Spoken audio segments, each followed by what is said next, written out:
Yo boys, today we had The Thing, our first Vanguard being added into Marvel Rivals. We had technically Mr. Fantastic, which is a hybrid, but he does not count.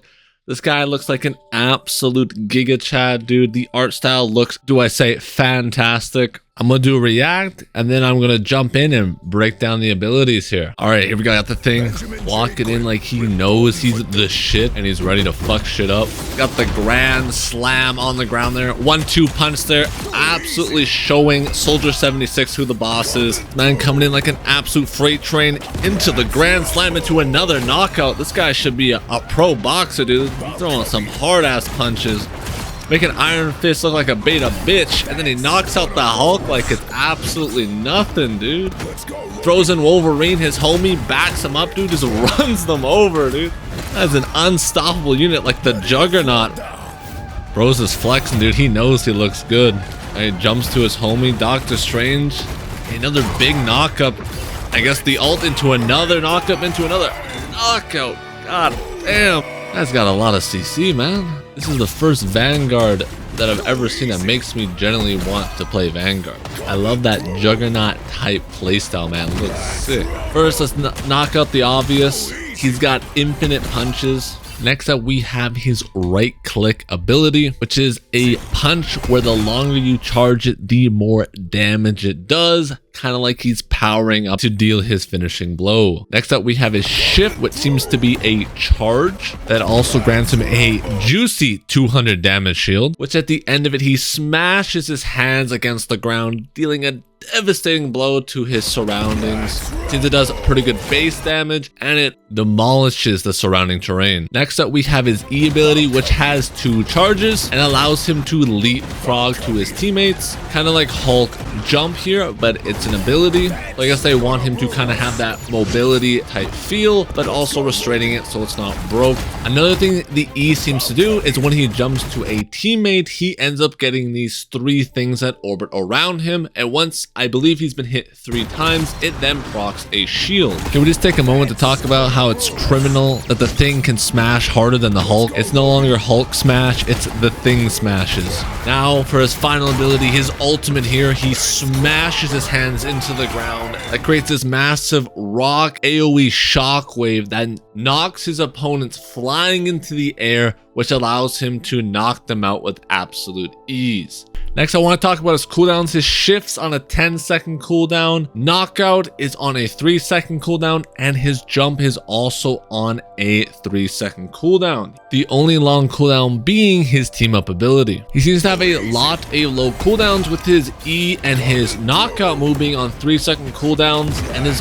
10-second charge move, which also grants him a 200 damage shield, so allowing him to have very high mobility, hitting very hard, really playing into like that Juggernaut type playstyle, which seems extremely fun, and I honestly can't wait to try this guy out. I want to talk about right here, when the Hulk hits him, he doesn't really seem to get any knockback, even though the Hulk's in his ultimate form. So I don't know if this is a passive or this is triggered primarily by one of his abilities, but being immune to knockbacks is extremely good, especially on a tank that's going to be really in your face, making him extremely hard to peel and making him even more sticky because he already has so much mobility.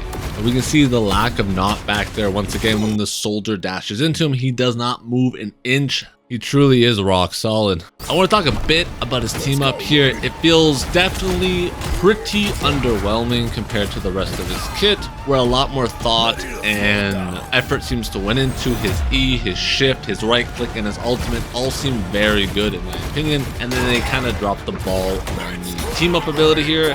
Maybe they did this so he still technically has a team up ability, but they felt like his kit was already overloaded enough. He didn't need anything too special, which is kind of sad. I wish they did something a bit more interactive than just chucking in Wolverine to his death. But maybe there'll be some cool strategy where you can chuck Wolverine in. The Thing jumps in after him like a hero. Then Mr. Fantastic is following up short behind with his jump in move. You got Venom jumping into the back line. You're just playing full dive team comp. Maybe that's what they're looking for here. I don't know. But I do absolutely love the fact that he can knock people up with his run move. Seems like he really does have a lot of CC, which is going to be like the main way he's going to be impacting the battlefield. I also want to take a look one more time at his ultimate run here. So he starts off here by jumping to Doctor Strange here. I imagine this is going to be one of the primary ways you're going to be wanting to get around the map in order to reposition and get into advantageous spots to then use your charge. Your charge is really important because it hits a double knockup, and then I believe they also get hit by the slam into the ground, so it's a double hit combo. And then you can pair that really well with the ultimate, which is another knockup. They look like they're concussed and they're not able to use any abilities, so he has 2 ways to knock up opponents, which is massive for CCing. And CCing is a very good way, because that's how a lot of people die in this game, is getting CC'd and then getting one tap. Makes them very easy to hit since they're falling in the same trajectory and they're falling at a constant pace. So if you have like a Hela or a Hawkeye, or you have anyone that has, or anyone that's able to do big dick damage, if they don't miss, like that knockup is going to be very key to that. And lining up very good bursts, because not only can he burst along with it, but his teammates should very easily not be able to miss a target that's slow falling right in front of their eyes. At a closer look at his ultimate here, when he smacks into the ground and knocks up Hawkeye and Hela, he seems to do about 75 damage to them. And then when he charges up his hit, he smacks them doing a big burst damage. Maybe he does around 125 or 150 in his total damage range here, giving him pretty hefty burst for a tank. But another thing that interests me is when he hits the ground here, he ends up getting a shield. Now, I'm not sure if that's from like his passive, him right-clicking here, or him doing damage with his ultimate, but he seems to have quite a few ways to generate shields, making him overall really tanky. The range on his punch also seems to be pretty far. Look how far back that Hela is, man. He is just clapping cheeks. Thing to me, it looks like it's gonna be at least an A tier tank, because he just has so much utility. Not only does his damage seem high, but he's also able to give himself a lot of survivability. But I don't think that's the strongest part of his kit. Even his mobility is high. That's not his best part. I think the best part about the Thing is just the amount of CC he can provide to his team, and not just single target CC. He has AoE CC, and knockups are huge, because if they cannot move, because they look like they're concussed, that just allows for such easy follow-ups. If he's able to knock up a healer and prevent them from getting their ult off before they die, that is massive for swinging team fights. But let me know what you guys think down in the comments below. Are you excited to play the Vanguard? He looks really fun in my opinion. He's got that Juggernaut type playstyle. I love backline diving tanks. Makes you feel way more active than just being Doctor Strange or Magneto, and you're just holding shield the entire match, just so much damage. Let me know if you guys are going to play him, if you're happy to see him, or if you're more excited for the other hero coming in. Feel free to let me know down in the comments below. And with that, hope you guys enjoyed.